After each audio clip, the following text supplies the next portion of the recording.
मेरा नाम आरव है। मैं आज से बहुत बहुत साल पहले एक छोटे से गांव में रहता था। हमारा गांव गंगा नदी से ज्यादा दूर नहीं था। हर सुबह जब सूरज उगता तो उसकी पहली किरणें हमारे मिट्टी के घरों पर पड़ती थीं। घर की दीवारें गाय के गोबर और मिट्टी से लिपी होती थीं। माँ सुबह सुबह चूल्हा जलाती और रोटी की सौंधी सौंधी खुशबू पूरे आंगन में फैल जाती। हमारे गांव का जीवन बहुत सीधा सादा था। सब एक दूसरे को जानते थे। कोई लोहार था तो कोई कुम्हार। मेरे पिताजी किसान थे। उनके पास जमीन का एक छोटा सा टुकड़ा था जिस पर हम मिलकर खेती करते थे। हमारे लिए हमारी दुनिया बस हमारा गांव ही था और उस गांव के मुखिया ही हमारे लिए सबसे बड़े आदमी थे। गांव में हम सब एक बड़े परिवार की तरह रहते थे।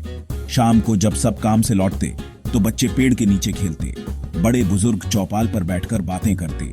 वो हमें कहानियां सुनाते थे देवताओं की। एक दिन कुछ व्यापारी हमारे गांव आए। उनके पास ऐसी ऐसी चीजें थीं जो हमने पहले कभी नहीं देखी थी।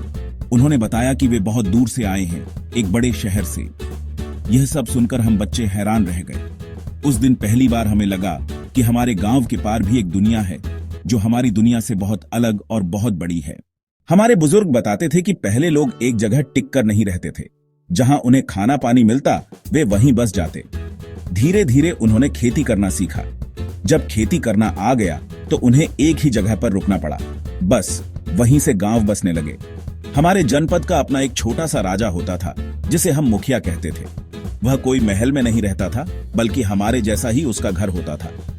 उसका काम बस गांव के झगड़े सुलझाना और सबकी रक्षा करना था। उसकी मदद के लिए गांव के कुछ जवान लड़के होते थे। कभी कभी दो जनपदों के बीच लड़ाई हो जाती थी।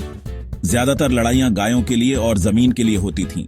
गांव के सभी पुरुष मिलकर लड़ते थे। जो जनपद जीत जाता वह हारी हुई जमीन और गायें को अपने साथ ले जाता। हमारे जीवन में सबसे बड़ा बदलाव तब आया जब हमने लोहे का इस्तेमाल करना सीखा। पहले हमारे औजार लकड़ी और पत्थर के होते थे, वे जल्दी टूट जाते थे। अब हम आसानी से जंगलों को साफ करके खेती के लिए नई जमीन तैयार कर सकते थे। उन्होंने लोहे का हल बनाया जिससे जमीन की जुताई गहरी होने लगी।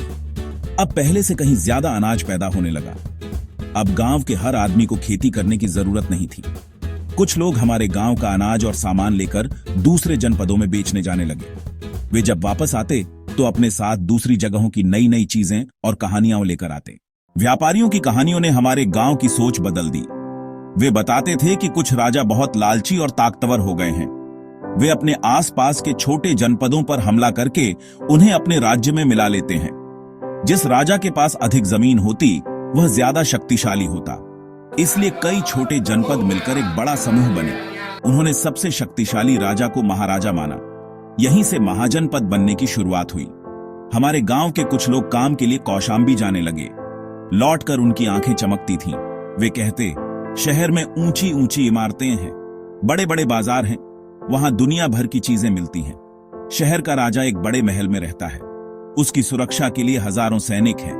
शहर की सड़कें चौड़ी हैं, उन पर दिन रात चहल पहल रहती है। ये सब सुनकर हमारा गांव फीका लगने लगा। बच्चे सपना देखते थे, काश हम भी शहर देखें।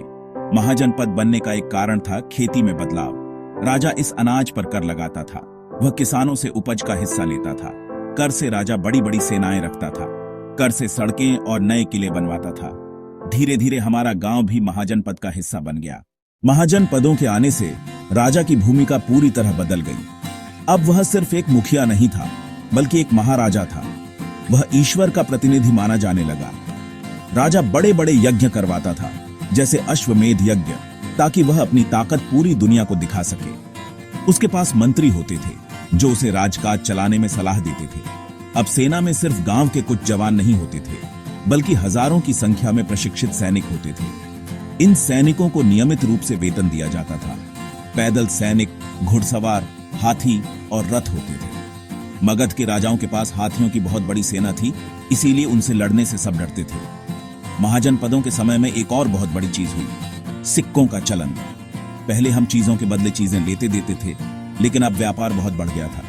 इन सिक्कों पर राजा का या राज्य का कोई खास निशान बना होता था, जिन्हें पंचमार्क सिक्के कहते थे। अब व्यापारी अनाज या दूसरा सामान बेचकर सिक्के ले लेते थे और उन सिक्कों से कहीं भी जाकर अपनी जरूरत की चीज खरीद सकते थे। शहरों में बड़े बड़े अमीर व्यापारी हो गए जिन्हें सेठ कहा जाता था। इससे मगध, कौशल और वत्स जैसे महाजनपद बहुत समृद्ध हो गए। व्यापार के नए नए रास्ते खुल गए थे। हमारा गांव भी अब उस बड़े व्यापारिक रास्ते का हिस्सा था। वे अपने साथ सिर्फ सामान ही नहीं, बल्कि नए विचार, नई भाषाएं और नई संस्कृतियां भी लाते थे। हमारा छोटा सा शांत गांव अब धीरे धीरे बदल रहा था और एक बड़ी दुनिया का हिस्सा बन रहा था। उस समय 16 महाजनपद सबसे ज्यादा प्रसिद्ध थे। इनमें से कुछ बहुत ही शक्तिशाली थे। मगध, जो आज के बिहार में पड़ता है। मगध के राजा बहुत महत्वाकांक्षी थे। बिंबिसार और अजातशत्रु, उन्होंने अपनी ताकत और समझदारी से मगध को सबसे शक्तिशाली महाजनपद बना दिया। उनके पास लोहे की खदानें थीं, जिससे वे बेहतरीन हथियार बनाते थे। गंगा नदी उनके राज्य के बीच से होकर बहती थी। बौद्ध धर्म और जैन धर्म, भगवान महावीर और गौतम बुद्ध, दोनों ने ही उस समय समाज में फैले अंधविश्वास और हिंसा के खिलाफ आवाज उठाई। उन्होंने शांति और अहिंसा का संदेश दिया। अंत में मैं यही कहूंगा कि महाजनपदों का बनना हमारे इतिहास का एक बहुत बड़ा मोड़ था। इसने छोटे छोटे बिखरे हुए कबीलों को एक साथ लाकर बड़े राज्यों की नींव रखी। इसने हमें सिखाया कि कैसे एक होकर रहा जा सकता है, कैसे व्यापार से देश को अमीर बनाया जा सकता है और कैसे एक अच्छी शासन व्यवस्था चलाई जा सकती है। मेरे जैसे एक गांव के लड़के के लिए यह दुनिया का बड़ा होना जैसा था। हमारा गांव अब अकेला नहीं था, बल्कि एक विशाल भारतवर्ष का हिस्सा था। इन्हीं महाजनपदों की नींव पर आगे चलकर मौर्य साम्राज्य जैसे महान साम्राज्यों का निर्माण हुआ, जिसने भारत को एक सूत्र में पिरो दिया। यह कहानी